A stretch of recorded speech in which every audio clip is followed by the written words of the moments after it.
Welcome to the Conquer Your Battlefield podcast, where we come together to discuss some of the more significant struggles and metaphorical battlefields that we've faced along our journeys and share some insight on how we've conquered them. I'm JD McGibney, and today I'll be chatting with the inspiring, the innovative, the entrepreneurial, and incredibly humble Mr. Jeff Booth, co-founder of jamplay.com. How you doing, Jeff?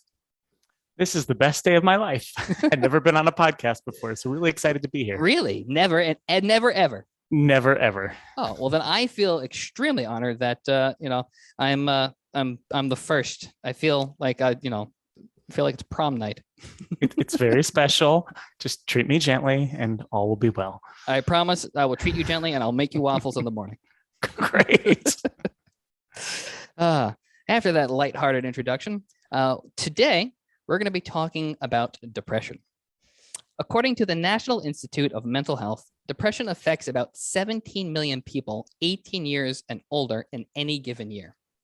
1.9 million children ages 3 to 17 are actually diagnosed with depression. And according to the World Health Organization, depression is the leading cause of disability worldwide. In 1998, it was reported by the American Society on Aging that for every 2 homicides in the United States, there were 3 suicides. 1998. In 2018, there were almost 50,000 deaths by suicide, according to the CDC's National Center for Health Statistics. Having its roots in a wide variety of sources, from chemical imbalance to traumatic experiences, depression is a very prevalent mental illness in the world today. An unfortunate reality that many people face is that they are unaware that they're even dealing with depression and therefore do not receive the help that they may need. So, Jeff, first off, I want to say thank you for your courage in being here today and sharing some of your insight and some of what you've been through in your own battle with depression. It's my pleasure, JD. I have a question for you. How old were you when you first realized that you had depression, or were you were first diagnosed with depression? And did this realization bring with it a sense of control and hope in dealing with that struggle? Well, so it's interesting. I suppose it depends if you ask the question from the perspective of looking back or from the perspective of real time. Because, if I go back and look at my past and I look at the things I did and the ways I behaved and the ways I felt, I could honestly begin noticing signs probably as early as, 10, 11, 12. I didn't have a label for it probably until I was in my mid-20s. Oh, wow. But, being able to look back really helped me explain things. And, you asked if knowing helped me deal with it or understand myself better. And I would say, yes, it did. I mean, it was nice to know that there wasn't something wrong with me as a person, but there was something going on inside of my brain that, needed assistance, right? Mm-hmm. So were you like formally diagnosed and that's how you came to the realization, or is it more like you were doing like reading and you were kind of just finding out information and you pieced it together and you're like, oh, this is what's going on? I've never been formally diagnosed. I'll tell you, one of the things about me is I'm an extremely stubborn person and I try to fix everything myself, right? I can very much relate. Yeah. Yeah. It was the result of reading and dealing with friends and family who had suffered from depression. I had actually had a close friend who I'd been talking to about the way I'd been feeling. And, I'd known I'd had anxiety problems for quite some time, but, he asked me to look into, I guess you would call it walking depression, right? The kind of depression that's not so bad that you seek help for it, but it's just this kind of insidious undercurrent that's there all day, every day for your entire life. And man, it's actually really funny because there used to be these times that I would feel normal for a day, couple weeks. And I always thought it was this unnatural euphoric state. And, come to find out, oh, no, that's just how, I would feel all the time if I didn't have to struggle through these things, or at least more of the time. That's an interesting perspective that you're pointing out too. Like the way you're talking about just feeling like, as you say, normal or like happy or like, just like uplifted, emotionally, like you view that as being like the not the norm. It's interesting that you say that. Now, was that something that kind of like stood out to you that said, hey, maybe something's going on here? It's like those little pockets of like, I don't feel, down. I would say yes, it stood out, but I didn't know what to make of it or what it meant. Right. until, I was introduced to the concept of walking depression and depression in general. But, the other thing that I'm sure most people listening to this podcast or who have had somebody with depression probably know, but, there's also a huge tie-in between anxiety and depression, right? Mm-hmm. And so I had always had, intense anxiety as well. And what I did notice is that when I was able to, calm the anxiety, that's when I'd have those brief bouts. So it didn't necessarily occur to me to see those bouts of, and I hate to use the word normalcy because, gosh, I mean, there's so many people that go through things like but those bouts of normalcy, I didn't necessarily see them as part of it. I just almost resented myself for not being able to feel that way more, which is, makes the problem worse. Yeah, because you end up just kind of like feeding into that loop, and then you just like if you're, if the fuse goes out, you reignite the fuse, and it just keeps going and going. And that's right. I think it's, it's something very important you point out is that there is a very close relationship between anxiety and depression. And, sometimes it can be difficult to, kind of like identify the chicken and the egg, in certain circumstances. But it sounds like you're pretty confident in identifying the fact that like your depression leads to the anxiety. Am I correct? Not honestly, the other way around. If I had to step back, I would probably say that overall it's the anxiety that's led to the depression, the constant anxious ruminating thoughts. And so,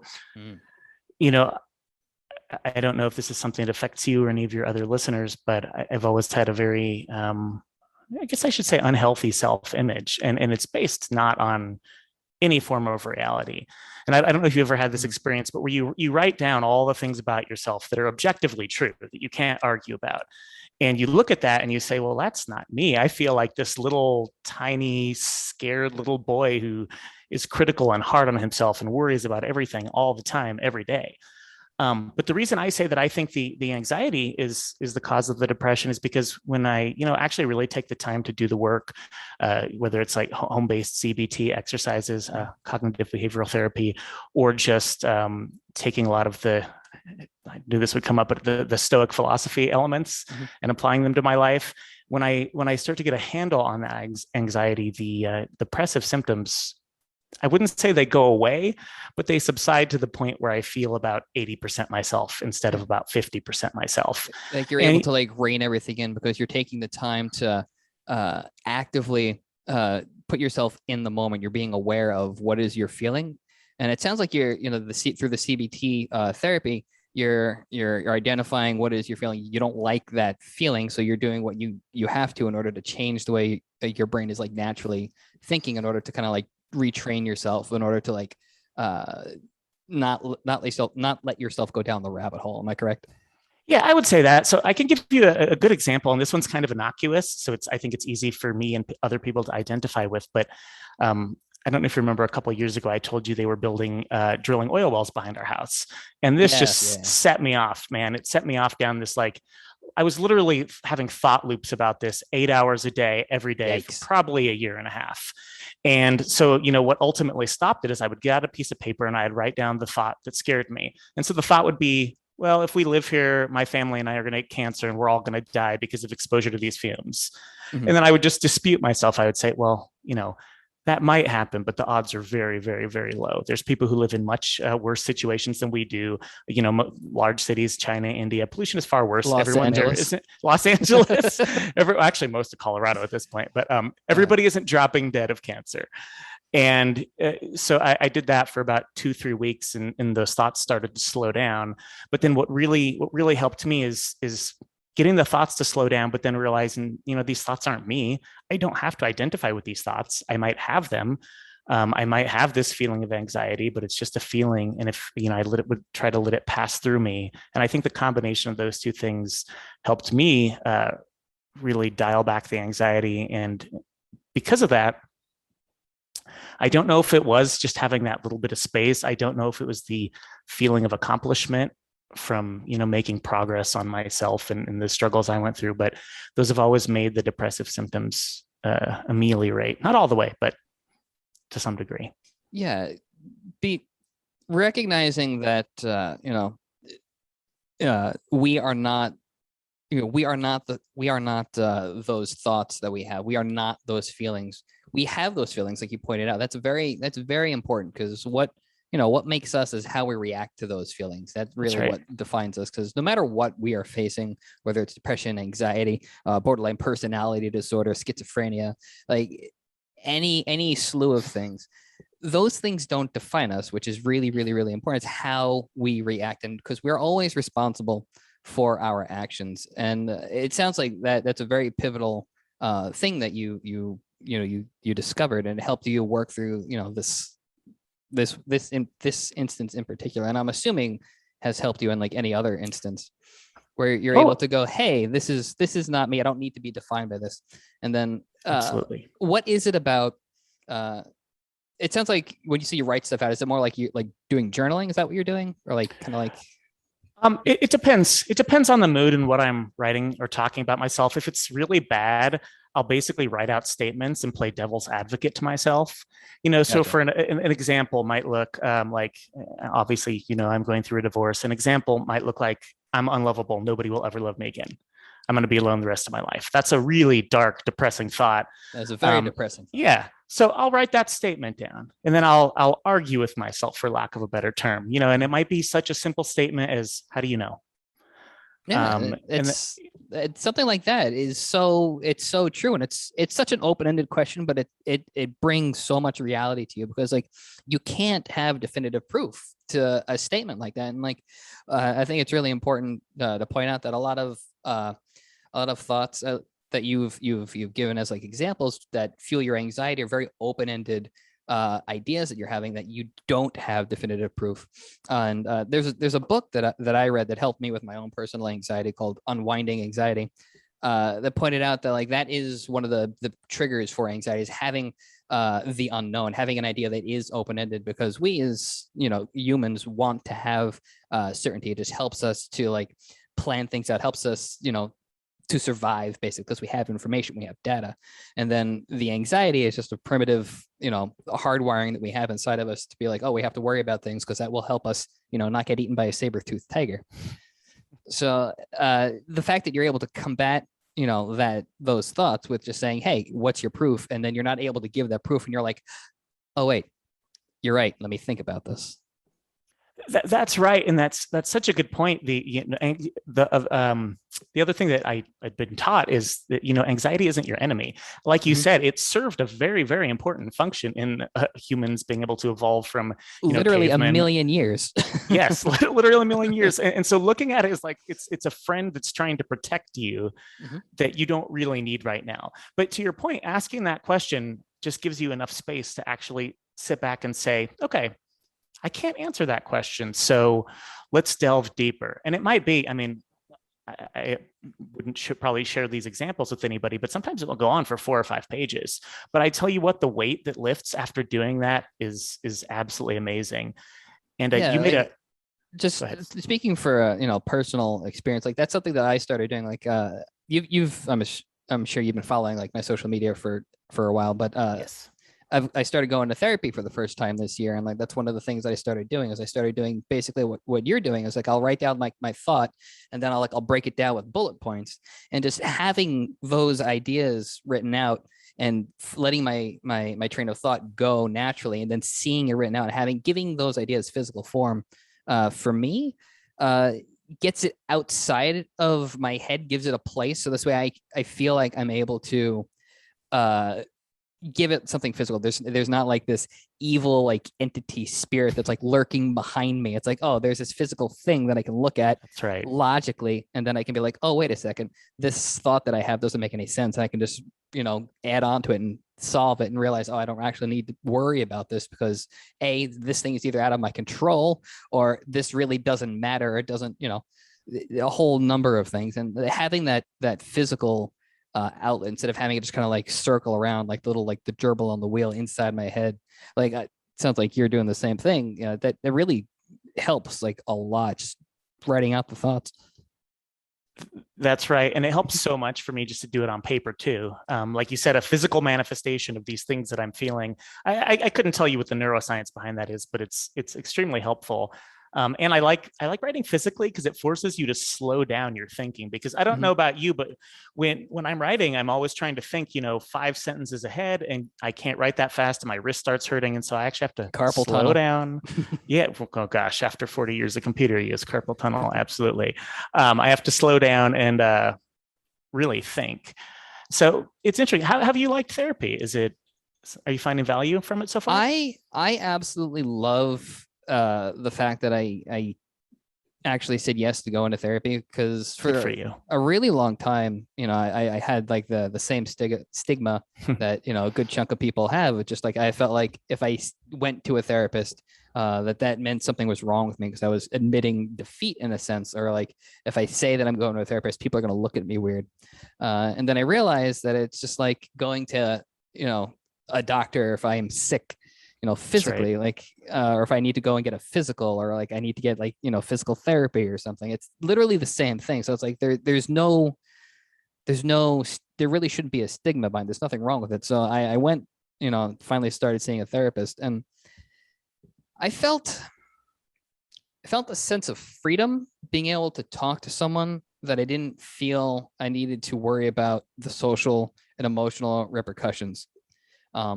The way I've started to look at it and realize the way I was looking at it was that I speak to my therapist as if I was speaking to myself, because like the way we're talking right now is like how I talk to, like, if I'm in a professional like podcasting setting, like when we were having lunch, back in Colorado a couple of years ago, like that's me hanging out just talking to you like we're bullshitting like friends, like inside my head, I talk to myself a very specific way, especially if I'm like trying to work through anxiety. And it's a lot more straightforward. It's a lot more logical, and it's definitely not as humorous. Like I'm not like cracking jokes to myself. So like I started speaking to her as if I was speaking to myself, and that I feel has helped a lot, because like again, like with writing everything out and giving it a physical, giving my thoughts like a physical form, having an actual dialogue with someone and not having to worry about what it is they share, whether someone's going to judge me or whether or not I'm going to like potentially ruin the relationship. Like I know that that's not the case. That in itself has given me a lot of freedom, and it's helped me get a lot of things off of my chest and helped me work through a lot of baggage. That is so awesome to hear. It's one of my things on my list for exploring this year, at least seeing if I can find somebody. It's actually, that's a really a good segue to something that I don't know if this will be meaningful for you, but one of the things that I realized through my life is due to issues between my mother and father when I was very young, getting divorced, like I've had this innate distrust of men my entire life, right? And so Interesting. I've always gravitated towards being around women, and I never really understood why. And I've always kept my male friends, bosses, coworkers, kind of at a distance. And so one of the things that I've sort of learned this year is, first of all, that little boy inside me, he doesn't need to hurt anymore. I'll take care of him. He'll be okay. And that's helped a lot. I've learned to forgive all the things that have happened in the past, but I've also learned that, and I think this might be experienced more by men. I'm not sure, but we tend to not have the same close social networks that women have and the support structures that women have. And so one of the things I found is really just finding a men's group has been an immense help for me, to find like-minded people who will call me out when I need to be called out, but also just to let that barrier go down. Yeah, I think that's a really good point that you bring up, and I've actually had this conversation with one or two of my other guests, where like the idea of like men are kind of taught to have a little bit to have emotional repression, where we're not necessarily taught or encouraged to share our feelings. And like if we do tend to open up, or in the past we have opened up and shared what it is that we were feeling, especially if we're like struggling with something, we're always told to like, oh, man up, don't be a pussy. That's Like stuff like that. And I'm really happy to hear that you found like this men's group. There's one of my other guests like was actually like talking about this, because he also had joined a men's group, and I totally the Mankind Project, I think is what it was called, something like that, where it's like they're like at the forefront of like that whole movement. And I'm assuming that like it's like an actual like more of like a something like that you've come across, like the Mankind Project, where it's like focused on actual like the psychology of what's going on?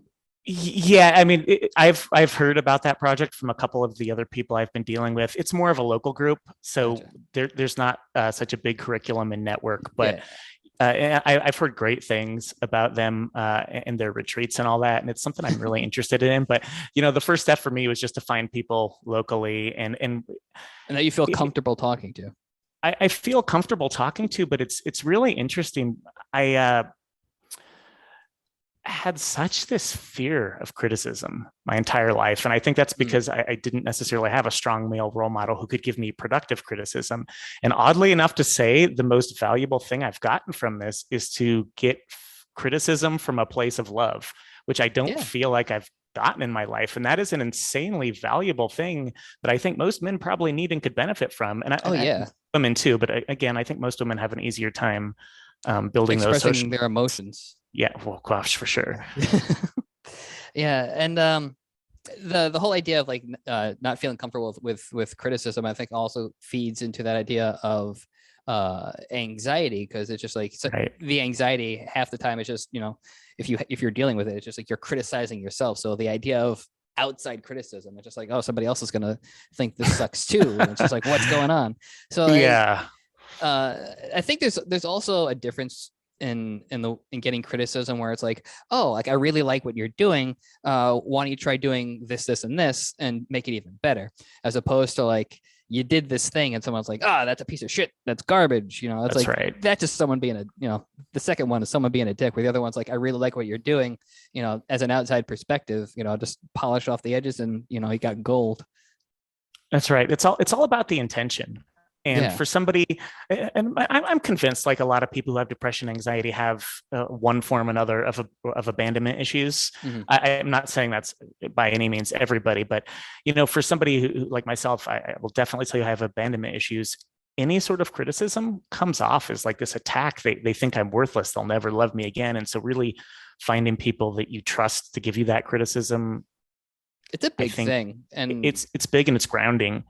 Yeah, and like when you feel like you have that connection with someone or like a group of people, it's just like the world opens up. It's just like I don't want to be like stereotypical here, but it's like the song and dance number in a Disney musical. It's like all the animals and critters come out. You're like, oh, this is a thing. I didn't realize that this is like a possible.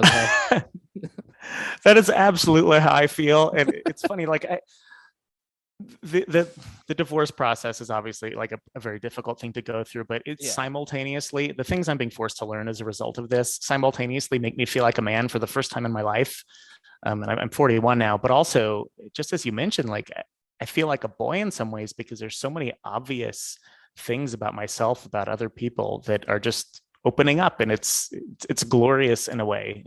It's like you're discovering a whole bunch of stuff like for the first time, and it sounds like you're rediscovering like yourself too. And there's like a pretty big pivotal moment in your life for a bunch of reasons.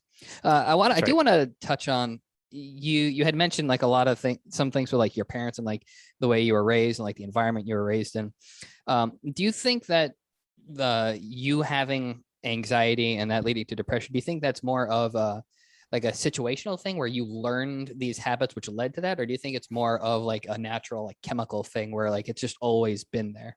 That's right. I'm going to have to answer both. And I'll tell you the reason I say that is my mom's side of the family. My grandmother migrated over from Germany during shortly after World War II. And she went through some really, really awful things. She was forced to march in Hitler's marching band. Oof. And das ist nicht gut. Yeah, exactly. And there were all these stories that came out of her as she, as people tend to get older, they start reliving their old days, and a lot of things she had repressed started coming out. And I think that same depression passed on to my mom and me. And I don't know if it was like some sort of traumatic memory, as it were, that were passed down between generations, but I know my mom suffers from the same thing. And I know my grandma did, and I don't know any farther back than that.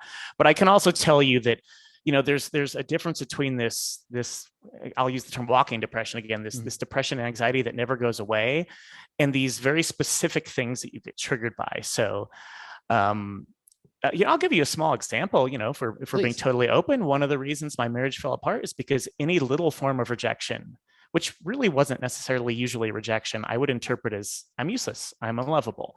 So, say you ask somebody out to a movie and they say no. Instead of saying, oh, they're busy, or they're going to go see their friend, or they're tired, or all the good reasons, what comes out is I'm an unlovable person. Nobody values me. Why do I bother?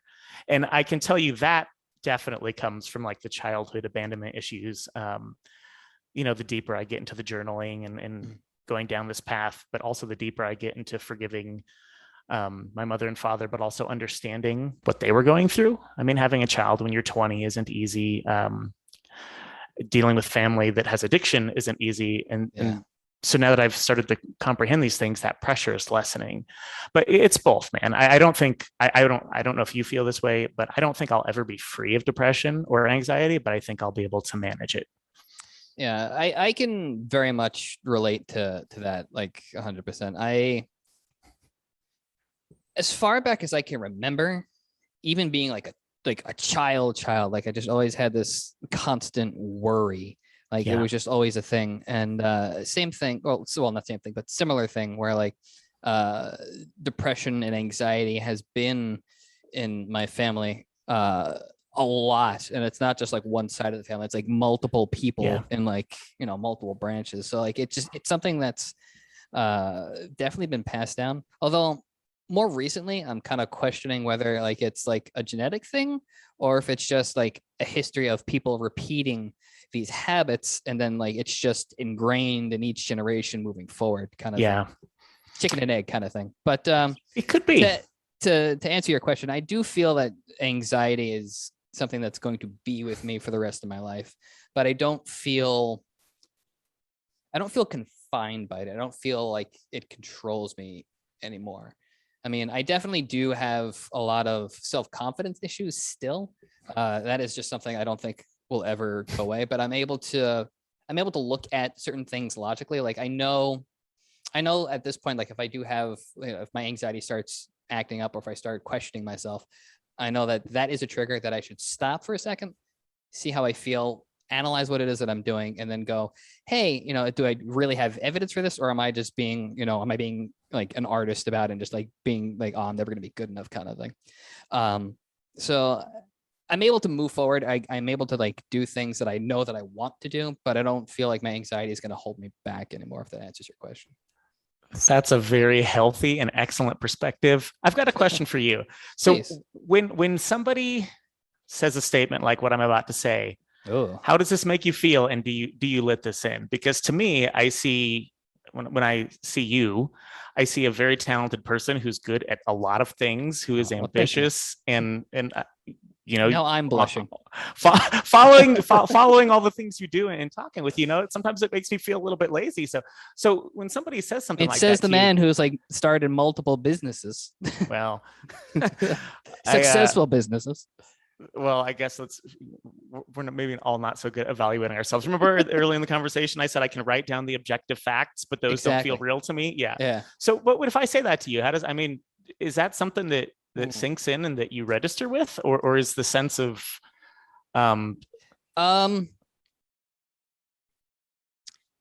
it's weird because like I'm aware that I'm doing things and like I do things every day. Like I don't really ever take like a full day off. Like if I have like a day off, it's like, all right, well, I'm doing maybe 5 things instead of, like 8 to 10. And it's just like, I can slowly, I'll start like a couple hours later than like I normally would. But like, I don't feel like anything special or different. Like, I feel like I'm just like your regular, like blue collar worker going to like work every day. But like, I just happen to be able to do it in my pajamas half the time because like, I work from home. Like anytime someone like, like you just like pointed out like things, it feels weird when someone says it. It's just like, oh wait, like you noticed that thing? Like I'm doing it because like I want to do it. Like I'm doing it because I feel like I need to. And like if I don't do it, like I feel like I feel like something inside of me is just gonna burst and explode. Like I need to do these things.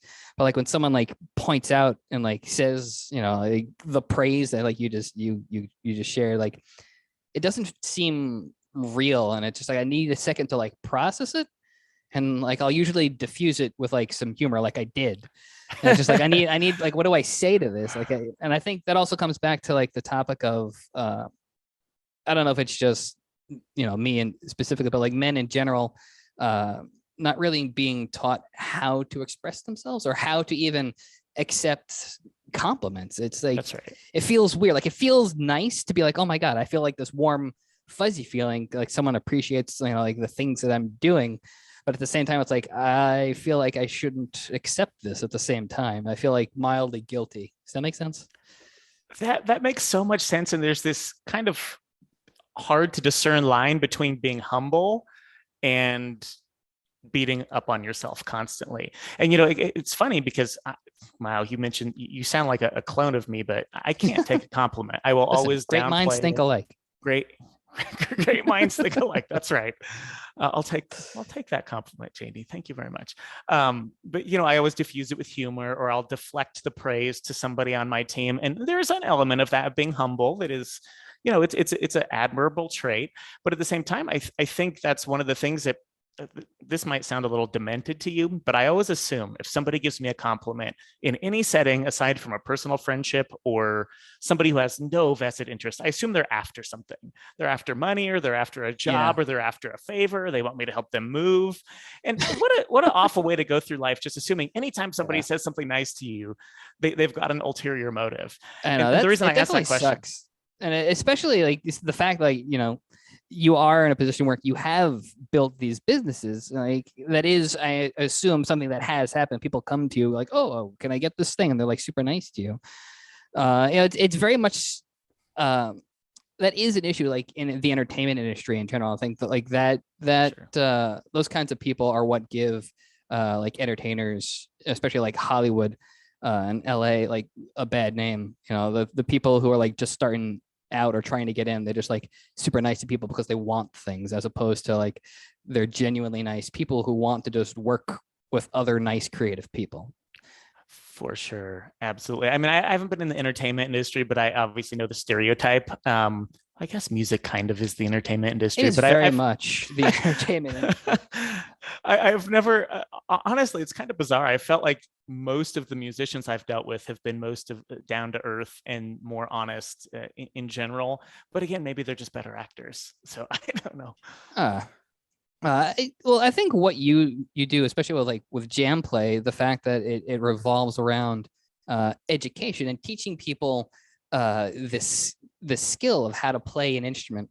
I think the fact that that's what the core purpose is, the fact that you're connecting with these artists, these guitar players, these bass players who want to share that knowledge. I think that is really what helps attract the genuineness of those people, is the fact that like they want to share what they've learned, because music has been so pivotal to them for personal reasons, career reasons. Like they want to give back. There's that sense where you have these genuinely selfless people, and I think that that is something that has weeded out dickheads from coming your way. I think so. We've had, don't get me wrong, we've had a few, very sketchy situations, but not many. But you mentioned something really cool, JD, that I like, that I think is super important to touch on. The idea of, this isn't limited to musicians, but, having something that you're passionate about and you care about, and that you do for reasons beyond money.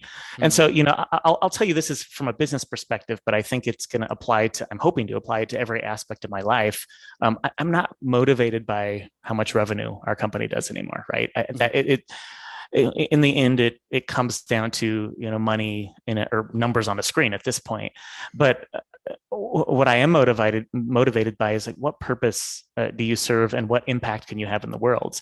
And I think a lot of people don't give themselves credit for the impact they can have. Like, for instance, an online guitar lesson website, woohoo. But, we get these messages from people who are suffering from cancer, going through divorce, lost a loved one. And, they'll tell us that music and some of the teachers that they've been introduced to have literally saved them from, going into a dark abyss. But it doesn't even have to be that grand.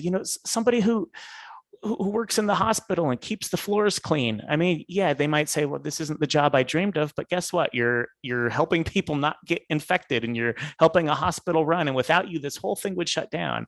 And so Yeah. for me, that's what's helped with depression, is taking all the things in my life and trying to look for those things through it, including, business, but also personal, holding the door for somebody, smiling, being on your podcast. If one person can get something out of this, I mean, that's more than I can ask for. Well, that's just a beautiful way to go about going through life. I think it's just having that understanding of like, I doing things that you want to do that make you happy, but at the same time doing it in a way that like gives back to the world and makes other people feel that joy as well. And touching on jam play, one of the things that I think really stands out, that like stood out to me, was the fact that it's not just teaching lessons. It's not just, here's how to do this scale. It's like there's a sense of community in the jam play like family, basically. Like if people sign up for it, they're part of the family. People that become teachers are part of the family, and that's really like what what you're pointing out is like before you realize what you were doing, like that's what you were doing. You're creating a sense of what the hell is the word I'm looking for? Your sense of inclusivity for everybody. That's and right. Like you were giving back to the world in that way. And just speaking from, like my personal experience, it took me a really long time to realize like what it is that I wanted to do and like give back to the world. And like you had said, you came to the realization. I'd always gone out of my way to try and help people, and most of my life it was in very unhealthy ways, because I would always just sacrifice my own physical and mental well-being in order to to do stuff. So like going to therapy is something that like helped me realize, oh, this is just, I need to do this. I need to help people. I need to give back. But I had to learn how to not do it in a way that was like, gonna kill me. That's always a good policy. Yeah. So I think I very much relate with your philosophy of trying to give back to the world and being cognizant of what it is that you're giving back to the world at large, in a positive way. And just knowing you for the few short years that that I've known you, like you've been nothing but like kind, positive, outgoing, like just having like our short conversations, like even just talking about like books or TV shows, like you're just always so passionate about those conversations, about those moments. And I think it's really important, especially for people who are dealing with like anxiety, people who are dealing with depression. It's like you don't necessarily have to look to like the long game or what's going to happen in the future, what happened in the past, but those moments like right now, like enjoy the time that you have with people, with friends, loved ones, right? Family. Like that's something that really like stood out to me about you, is the fact that even though you're very vocal about the fact that you battle with anxiety and depression, you've never at any point not been fully present in a conversation that we've had. Oh, well, thank you. That's quite the compliment. You said something so important, JD, to not take the long game, right? Yeah. I don't know if for me, my anxiety takes the long game. I'm literally thinking 40 years ahead. If I spend money on this, am I going to be able to retire? If I eat this food, am I going to have cancer? There's something so powerful about just living in the moment and understanding it's okay. Take the actions, plan for the future, take the actions you think are going to lead to a better future, but you can't be so tied to an outcome or hold on and try to predict what's going to happen in 1 year, 5 years, 10 years. That's a recipe for misery. And that's also been one of the things that's really, really helped is, as you said, just trying to be present to the best of my ability with who I'm with or where I'm at. I think it's, like having, goals, like I want to do this in a year, 5 years, 10 years, like that helps with like, if you're like running a business, running your life, like this is what I want to do, and having like those nodes, but like have that understanding that like, all right, I can shift things. Like if something happens a little bit later, something comes a little bit sooner, like that's totally fine. And give yourself some guidelines. So like, it's like bowling, just be like, okay, don't go in this gutter, don't go in that gutter, stay somewhere in the middle. And just like, you get the pins that you get, and you get to the end of the game eventually. And just kind of like give yourself that freedom to move around, but just know you don't want to go too far left, too far right. Like, basic rule to live by. Don't be a dick. Don't stab people. Don't push grandmas down the stairs. Like, all right, I'll make sure I don't do those things, but I'm going to go eat the McDonald's today because I want to. I'm going to go and have a salad, on Thursday because I want to do that. That's right. That's a really healthy way of looking at things. I like the analogy of the bowling guardrails. Thank you. That's real helpful because I'm obsessed with Stoic philosophy. And one of the things I think it was Epictetus would always talk about is how little is actually in your control. And we even think things as simple as our body are in our control, but really, do we control when we die? Do we control which genetics we're born with? Do we control? I mean, to some degree, you can control some of these things a little bit. Do we control if we get heart disease? Do we necessarily control if we have brain chemistry issues? No. We don't have any control if we're born or not. It's like, I didn't choose to get born. I'm like, no control for born. No. And we certainly don't have control over the outcome of our business ventures. We can put forth our best effort, put the best thing we can out into the world. But like you said, you have to, you take the shot, you bowl, you be happy with the pins that you get and move on from there. But that's really, really helpful. And the other thing that's really helpful is to understand that the only thing that's in your control, I would say, is your will, the things you value, the things you choose to value. Some of us are born with, myself included, values that maybe don't resonate with who we actually want to be. For instance, my obsession with money, not a great value. And we control the value we assign to things. And that's all in our actions. That's all we have control over. If we try to focus on things outside of that, that's going to fuel anxiety until, no tomorrow. Realizing that realizing that we have the power to take a step back and not worry about, the things that are outside of our control, that has such a freeing feeling with it when you're like, oh, I don't have to worry about this. I can just I can control my reaction to this thing, but I don't necessarily have to, be led astray by it. So that's very important that you pointed out, and I think so. That's right. Do you feel that more recently is when you started to really take back control, the reins from your depression and your anxiety? Yes and no. So I'll this is going to be a really abbreviated story because there's too much to go into it. But, I felt like I had myself pretty well together from probably age 25 until 33. Mm-hmm. And, I was doing well in business. I was being kind to people. I was trying to live in the moment. I was practicing minimalism as a way to kind of combat that value I have towards obsession about money and things. I felt like I was in a really good place. Now, this is going to sound absolutely ridiculous to somebody who does not have anxiety, but we moved to a town 20 miles away. And for some reason, that loss of routine, just being 20 minutes away from my friends, it literally destroyed me this is 7 years. That set off a cascade that put me down this road of anxiety. That's probably why my marriage is ending. And I was able to hold it together in the important ways, right? I was able to keep my job. I was able to be a really good father for my son when he was born, but I was kind of a crappy husband. I wasn't ever present. I didn't make effort to see my friends, and I was miserable. And so, honestly, if I'm being frank, that pit and how awful it was is really what pushed me to start taking control of things, because I know I didn't want to go down that path ever again over such a silly thing too. I mean, there's people who move across the country, they don't care. 20 miles destroys my life, right? No, it's really important to the fact that you pointed out that it was that drastic change of routine, with anxiety. It's just that you need things to be a specific way. And that's right. If the routine changes slightly, it could trigger anything. And it sounds like, that 20-mile move was a really big trigger for some pretty significant things. It was. And if I'm being fair to myself, we did move right next to two sets of railroad tracks, and I was getting woken up 3 times every night. And then we did have a newborn who did not sleep for 3 years. And so there were other stuff that was added on to it. There was other circumstances, but I look back at my behavior and I'm like, this is the behavior of a crazy person, a psychotic person. What was I doing? But you made a really good point about routine. So, but what I realized is there is extreme value to routine.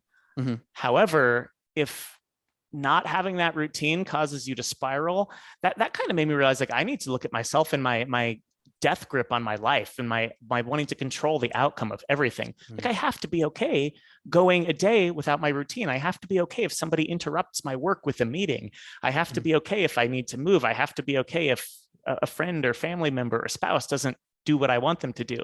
And so it's this fine line of using routine as a tool without strangling the lifeblood out of yourself by just repeating the same thing every day for the rest of your life. Yeah, it's definitely a very delicate balancing act that takes a lot of practice. For me, like I very much relate to that feeling of like routine getting uplifted. I'm just like, oh my God, this is driving me crazy. Like if I have to go somewhere for the first time, like I can keep the composure so I don't look like the crazy person, but inside my head, I'm like, oh my God, oh my God, oh my God, oh my God, oh my God, oh my God, oh my God. Like I'm just like freaking out. Like when I went to Colorado initially, like I was very calm, cool, and collected, like when I was meeting everybody, I was very professional, but inside I'm like, oh my God, what is going on? Like questioning my ability. Like, why am I here? Am I really here? Do I deserve to be here? Am I prepared? And all that. Like that complete change in my like my daily routine. And that's what something that I wanted to do. Yeah. So what about the DMV? Oh my God.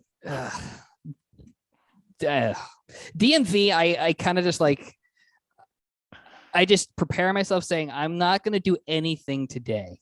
Like I have to get this checklist on the DMV. I know I have to go through a million different things. Whatever they say I need to do, I'm just going to do. But I have already worked my way to go, I don't have to do anything of importance other than be here at the DMV today. So okay, like, that's a good attitude.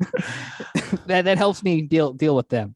So JD, how did you cope? Because I've been watching. I mean, you've moved across the country. How did you deal with that in a healthy way? Are you talking about with going from LA to Brooklyn, or going from Brooklyn out here to Ohio during COVID? LA to Brooklyn and then Brooklyn to Ohio. I mean, those are all very different cultures and very different places to live.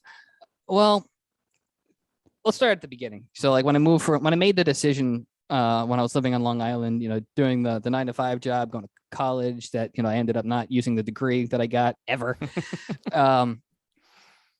It took a long time for me to realize like what it is that I wanted to do. I had met my mentor, Thomas Beleza, who he was the first person to really teach me like, oh, I can be an entertainer. I can be a musician professionally, as long as I just treat it like an actual business and not just like, oh, I have to rely on my art and like luck.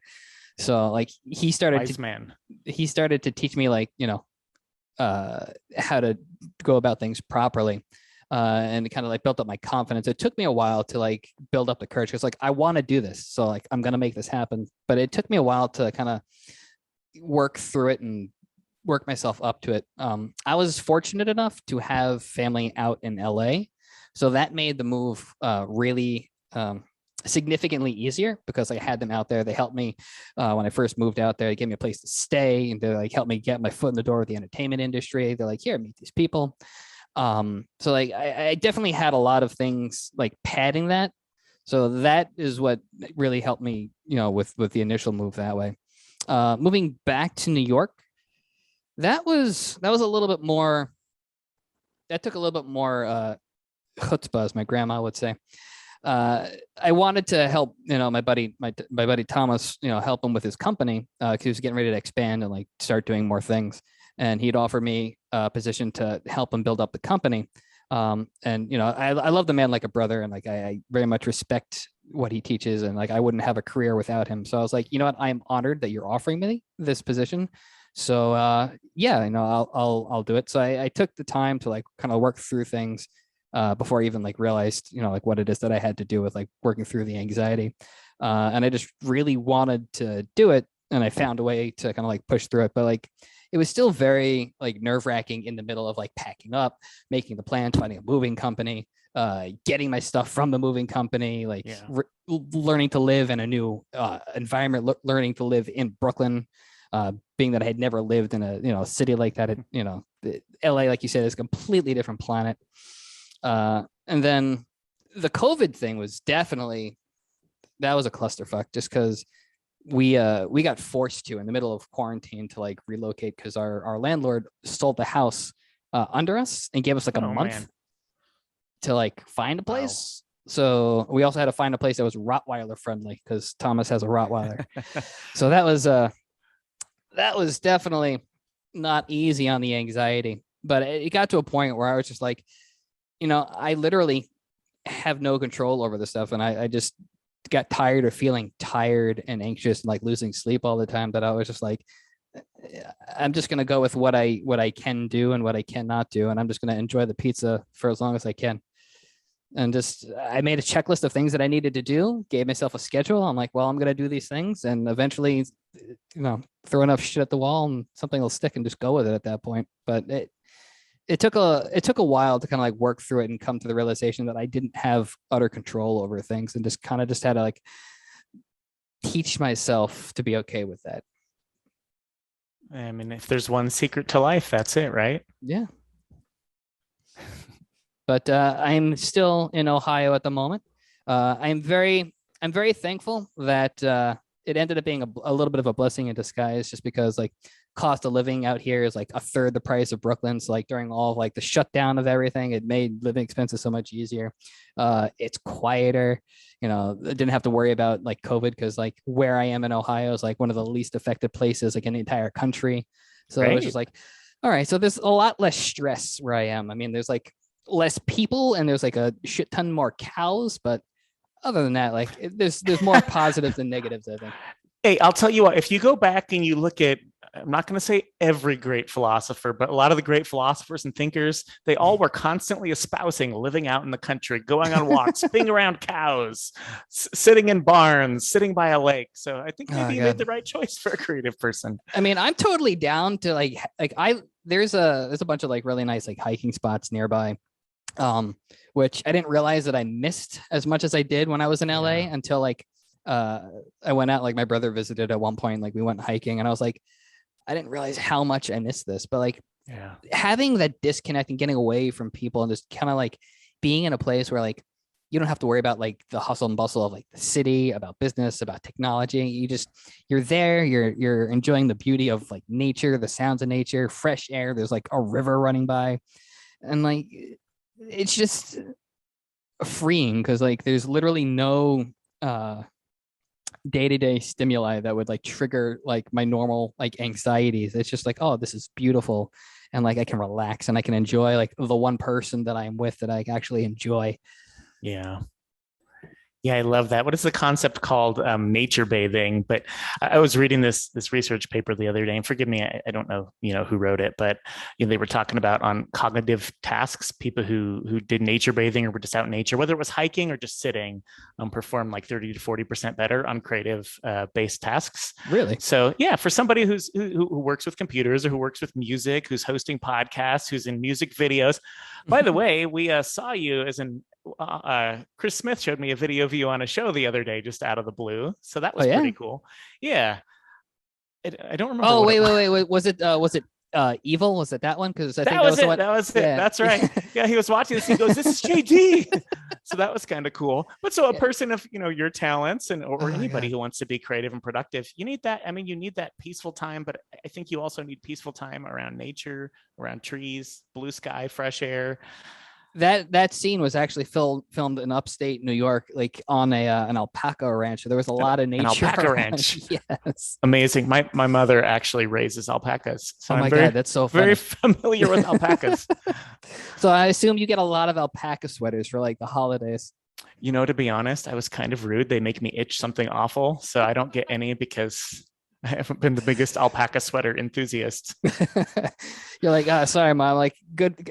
I don't want any of the alpaca things to just make me can't deal with it. She noticed, she'd buy me one, and then I would never wear it, and so that stopped after a couple of years. I didn't want to say anything because I felt guilty. It was a really nice gift, but like, oh, thanks, Mom. I don't want to itch. I don't have time to be itching all day. Like, ain't nobody got time for that. And frankly, they aren't the coolest looking sweaters in the world either. So. It's the thought that counts. It's the thought. I love the gift. I love the gift. I love any gift. I'll keep any gift for all of eternity. I can't guarantee I'll wear it if it like gives me hives though. But you'll appreciate it. I'll appreciate it. Yes. It's the itchy thought that will remain with you forever. But you talk about priorities and judgments and assigning value to things. Like my son for my birthday made me this little book, and it's just, kind of messy handwriting. Happy birthday, I love you. And he drew this picture of me and him standing next to each other.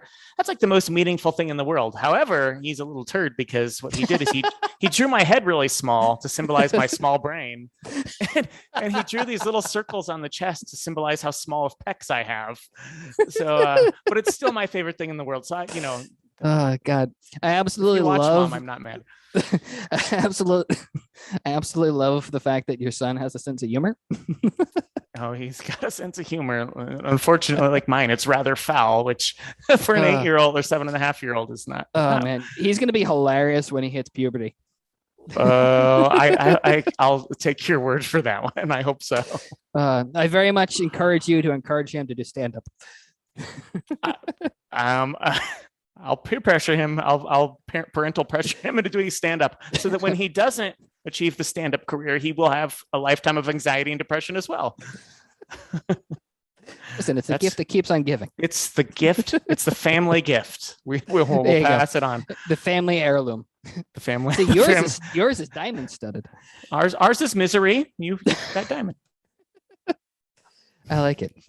Oh man, so thank you so much, Jeff, for taking the time to share, some of your insight, some of what you've gone through, in life, and like battling with your depression, your anxiety. It's never an easy thing to open up so candidly, especially, in like a public forum like this. So like, again, I very much appreciate the fact that you're here right now, the fact that you're having this conversation, the fact that you're sharing to anyone who's been listening, what you've gone through and some of the things that you've, learned and equipped in order to like conquer your battle with depression. Thank you so much. Thanks for having me. Thanks for hosting the show. I really believe that conversations like this that you're hosting and making available, I think they're going to help people. And if it helps even one person, it's 100% worth it. And if I can offer like a big bit of advice for anybody who's still listening, just, understand that you're not alone. These feelings you have, these things you're going through, you're not the only one who's suffering through them. There's a bunch of us out there. I know that might not sound like it helps much, but just knowing, there's other people dealing with this. You're not alone. You're not broken. You're not weird. You're not a basket case. Any of those things you're thinking about yourself. You're just a person who. You're a regular person, suffering. Just like everybody else. And, we are here, your brothers and your sisters. We're here for you. We're here to help. We're here to listen. That's right. That's right. We're here to guide. I truly believe that the more that we as a society, like you said, the more that we feel comfortable opening up about our struggles, the more it's going to help everybody else, and the more it's going to help people realize that they are not alone. So right. If anyone watching this finds that they are struggling with their mental health, like Jeff said, please do not be afraid to reach out to your friends, to your family, or even to a mental health professional. I'm going to have some links in the description of this video with some more information. So if anyone is interested, please take a look below, check them out. And until next time, remember that you always have the strength to conquer your battlefield.